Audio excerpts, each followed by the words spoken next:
Hello दोस्तों, राम राम। क्या हाल है सब।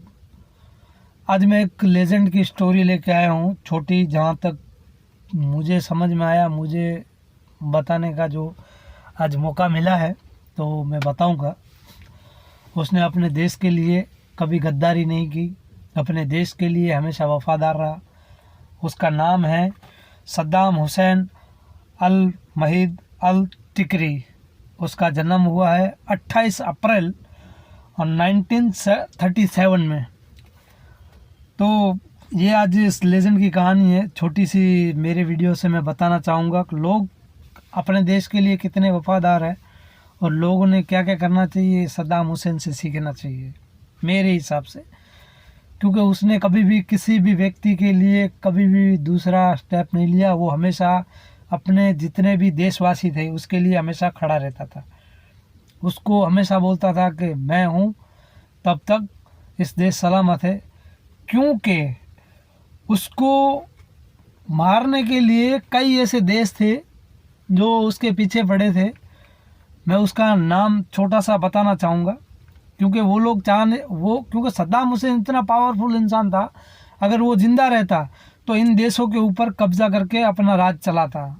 और इतनी ताकत भी थी उसके पास, उतना सामर्थ्य भी था। तभी इन सारे देशों ने मिल के उसके ऊपर अलग अलग एलिगेंसेस लगा के उसको कवर अप करना चालू किया और उसी की प्रजा को भड़का भड़का के कि भाई ये तुम्हारा गलत है, ये तुम्हें मरवाएगा, तुम्हें मार देगा, ये करेगा, वो करेगा। सब लोगों के कान भर भर के ये सारी चीज़ें उनसे करवाई गई है। और उन्हीं के लोगों की एक कमज़ोरी समझो या कुछ भी समझो, उन्हीं की वजह से सद्दाम हुसैन पकड़ा गया था। तो आज उसकी एक छोटी सी स्टोरी लेके आया हूँ मैं। तो सद्दाम हुसैन की शादी हुई थी, दो हुई थी, उसकी दो बीवियाँ थी। उसकी दोनों पत्नियाँ थी। उसका एक का नाम था साजिदा और एक का नाम था शमीरा। और साजिदा से उसको हुए 3 बेटियाँ 2 बेटे। उसका नाम था रादड़ा, राणा और हलीमा। वो तीनों बेटियाँ आज जहाँ पे भी रहती है, ऊपर वाला उसको खुश रखे, क्योंकि वो रानियों की तरह रही है। आज उसकी हालत बहुत ख़राब है, लोग बोलते हैं, बट ठीक है, वो उसको अंडर कवर में रखा है, वो किसी को बताना नहीं है, किसी को कुछ नहीं है। तो मैं भी जहाँ तक मुझे जानकारियाँ मिली है वहाँ से तो मैं बता नहीं सकता।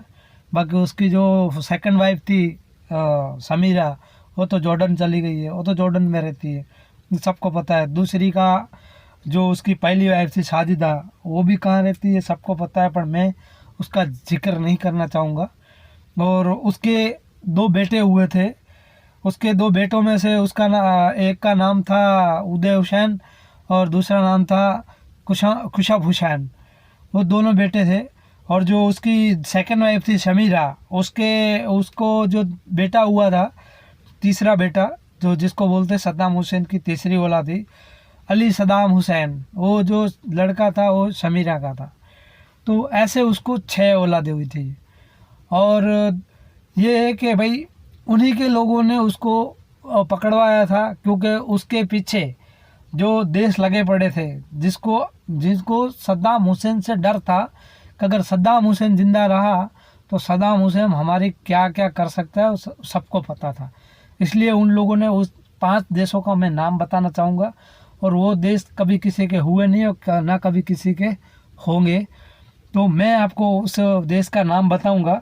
ऑस्ट्रेलिया है, और पोलिश है, अमेरिका है, ब्रिटेन है, और दूसरा एक देश है, उसका नाम मैं बताना नहीं चाहूँगा। तो वो देशों ने सारों ने सब ने मिल के सद्दाम हुसैन के ऊपर अटैक करवाया है। और सारे देश को बर्बाद करने में ये 5 देश है। 5 देश, कितने? 5 देश। तो उस 5 देशों के अंदर सारा मरते मरते मरते मरते 2001 में सारी सेना वहाँ से चली गई थी। और सबसे ज़्यादा कब्जा करने वाली सेना थी अमेरिका, क्योंकि अमेरिका ना किसी का हुआ है ना कभी किसी का होता है। वो तो जिसका पलड़ा भारी है उसके अंदर बैठता है। जैसे आज इंडिया का पलड़ा भारी तो इंडिया के पास बैठता है, उस टाइम पे पाकिस्तान का पलड़ा भारी था तो पाकिस्तान के साथ में बैठता था। पर सद्दाम हुसैन एक ऐसा लौता इंसान था, उसने कभी भी किसी गलत चीज़ का सपोर्ट नहीं किया। जब कश्मीर मुद्दा 2001 में सब मीटिंग हुई थी सबकी, तो 2002 में सद्दाम हुसैन ने खुल के कहा था कि ये भारत का हिस्सा है, इसे भारत को मिलना चाहिए, वरना वो भी एक इस्लामिक कंट्री के साथ जुड़ा हुआ था। पर उसने कभी भी किसी के साथ गलत नहीं किया, क्योंकि इसके लिए मुझे इच्छा हो रही है सद्दाम हुसैन के लिए वीडियो बनाने की, क्योंकि सद्दाम हुसैन गलत नहीं था। सद्दाम हुसैन को उसी के लोगों ने, उन्हीं के परिवार वालों की वजह से मरवाया गया है और उन्हीं के लोगों की वजह से उसको पकड़ा गया है।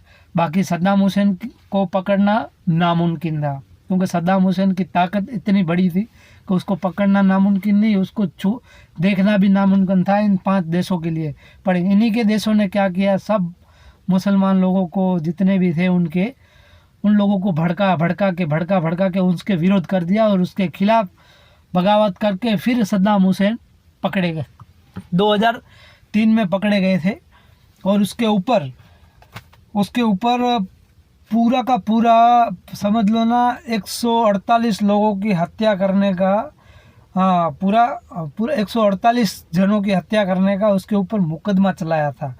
और 30 दिसंबर 2006 को 5:30 बजे उसको फांसी दे गई थी। तब भी सद्दाम हुसैन हंसता हुआ था, उसने कभी भी अपना चेहरा मायूस नहीं किया था। और उसकी जो फांसी की डेट थी, वो फांसी की डेट थी क्या थी यार, भूल गया।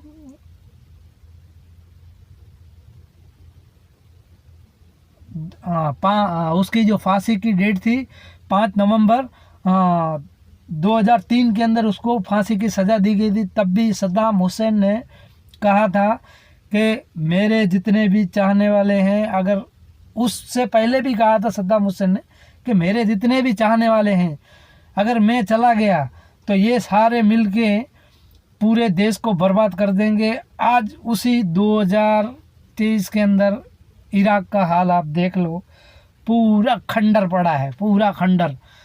इससे ये बात सीखने को मिलती है कि जो आदमी अपने देश के लिए सब कुछ कर सकता है ना, लोग उसी के साथ बगावत करके उसको मरवाते हैं, क्योंकि सामने से खुद तो मर नहीं पाते। इसके लिए हमेशा ये ध्यान रखो कि जो लीडर अपने लिए अच्छा करता है ना, चाहे किसी का भी हो, इंडिया, पाकिस्तान, यूरोप, अमेरिका, जिसका भी हो, उसके साथ हमेशा खड़े रहो। जो इंसान, क्योंकि वो आप नीचे तक देखते हो, वो ऊपर से लेकर नीचे तक सब देखता है। इसलिए मैं सद्दाम हुसैन का ये छोटा सा वीडियो बनाने का एक ही रीज़न था कि सद्दाम हुसैन ने जो अपने देश के लिए, अपने राज्यों के लिए जो बलिदान दिया है, वो आज तक इराक के अंदर कोई नहीं दे पाया है और ना कोई दे पाएगा। सल्यूट है ऐसे लेजेंड को, जो सद्दाम हुसैन जैसे लेजेंड है। सोच लो, अमेरिका के जितने भी सोल्जर थे वो सद्दाम हुसैन की फांसी के टाइम पे रोए कि भाई हमने ऐसे इंसान को हम फांसी दे रहे हैं, हमारी जो गवर्नमेंट है, कि जिसको इसकी कदर नहीं है। जो इंसान इतना लेजेंड है, जो अपने देश के लिए इतना कर सकता है, ये कभी किसी के साथ गलत नहीं कर सकता। तो मैं इसी के लिए इस छोटे से वीडियो के माध्यम से मैं सद्दाम हुसैन को याद करता हूँ। और ऐसे कई हैं जो मेरे नज़र में हैं, लोग उसको विलन मानते हैं, गुंडा मानते हैं और बहुत बड़े क्रिमिनल मानते हैं, पर मैं उसको एक लेजेंड मानता हूँ, क्योंकि उसने अपने देश के लिए क्या, देश के लिए कोई भी कुछ भी करे वो सब मेरी नज़र में जायज़ है। बाकी मुझे नहीं पता लोग क्या सोचते हैं, मेरे वीडियो देख के क्या कमेंट आएंगे, क्या बोलेंगे, मुझे नहीं पता। बट ये है कि मैं उसके लिए दिल से धन्यवाद करना चाहूँगा कि सद्दाम हुसैन ने अपनी लाइफ के अंदर कभी भी झुक के नहीं बोला, कभी झुक के सलाम नहीं किया। जो भी देश आता उससे मिलने आता और उसको तहे दिल से सलाम करता था। इसलिए मुझे सद्दाम हुसैन की जो टेक्निक थी, वो जो हमेशा जो बोलता था, आज वो सही हो गया। आज उसी इराक के अंदर आप जाओ, वो खंडर के अलावा कुछ नहीं मिला, क्योंकि उसको अमेरिका को तबाह करना ही था। और जितने भी यूरोप कंट्रियाँ हैं ना, वो जितने भी मुमलिक देश है बड़े बड़े, उनको तबाह करके खुद का राज चलाना है। तो ये चीज़ समझ लो, मैं तो खुलेआम कहता हूँ, मेरा कोई फ़र्क नहीं पड़ता। तो ये बड़े बड़े देश से जो हैं, उन लोगों को अपना अपना राज चलाना है, इसके लिए सारी चीज़ें करते रहते हैं। बाकी तो देखो, सबकी अलग अलग कहानियाँ हैं और लोग क्या कहेंगे सद्दाम हुसैन के बारे में मुझे नहीं पता। मुझे तो ये जो पता था और जो मेरे को शेयर करना था आप लोगों को शेयर किया है। देखो मेरे को एडिटिंग नहीं आती, ना कुछ आता है, ना फ़ोटो लगाना आता है, ना कुछ आता है। मेरे वीडियो सीधे सीधे आएंगे और सीधी सीधी बात पे आएंगे, और मैं सीधी सीधी जितनी बन सकूँगा उतना आपके साथ सीधा शेयर करूँगा, ताकि लोगों को सीधा दिमाग में बैठ जाए। ऐसा नहीं है कि भाई मैं किसी और को फ़ोटो एडिट करूँगा, ये करूँगा, वो करूँ, वो नहीं। मेरे को जो सामने आता है वही करूँगा। आपको समझ में आता है ठीक है, नहीं आता है तो कोई बात नहीं। आप आगे बेचना चाहते हो तो भी बेच सकते हो। मेरी बात रखने का यही एक तरीका है और मैं इसको रखता हूँ। तो आज का ये जो वीडियो था मिस्टर सद्दाम हुसैन के लिए था। वो लेजेंड है, लेजेंड रहेगा और लेजेंड ही रहेगा पूरी ज़िंदगी। था, है और रहेगा। तो ये चीज़ ध्यान में रख लेना। मेरे लिए वो सद्दाम हुसैन, अपने देश के लिए जो आदमी काम करता है वो हमेशा लेजेंड ही रहेगा। तो लेजेंड ही रहेगा। ऐसे लेजेंडों की कहानियाँ मैं डे वाइज डे छोटी छोटी रूप में मैं लेके आऊँगा, उसकी डिटेल दूंगा और उसके बारे में बताऊंगा कि उन लोगों ने क्या क्या किया, क्या नहीं किया। सो इस मेरे वीडियो को लाइक करो, शेयर करो और सब्सक्राइब करो। बाकी आप आगे बढ़ाओ ना बढ़ाओ वो आपकी मर्ज़ी है, मैं आपको कुछ नहीं बोल सकता। बस ऐसी छोटी छोटी मैं इन्फॉर्मेशन आपको देता रहूँगा और डेली मेरे वीडियो को ऐसी छोटी छोटी इन्फॉर्मेशन शेयर करूँगा, तो आप उसको देखते रहिएगा तो आपको आइडिया आएगा। बाकी आपकी मर्ज़ी, मैं कुछ नहीं कह सकता। जय श्री राम, राधे राधे।